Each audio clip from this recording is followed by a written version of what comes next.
Hello everyone, তোমরা সকলে কেমন আছো? আশা করি খুব ভালো আছো। আজকে আমি একটি নতুন লুক নিয়ে আসব, তোমাদের সবাইকে দেখাবো। তোমরা সবাই জানিও যে কেমন হয়েছে না হয়েছে। আজকে আমার প্রথম ব্লগ, জানি না কেমন হবে। আশা করি তোমাদের খুব ভালো লাগবে, তোমরা আমাকে জানাবে যে কেমন হয়েছে না হয়েছে।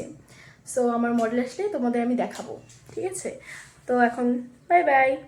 এই যে আমাদের মডেল চলে এসেছে, এখন ওকে সাজানো হবে। তো এই যে আমাদের মডেল এসে বসে পড়েছে, এখন সাজানো হবে। সো পরে দেখা হচ্ছে সবাই। সো এটা আমার ফাইনাল লুক, সবাই দেখে জানাও আমাকে কেমন হয়েছে।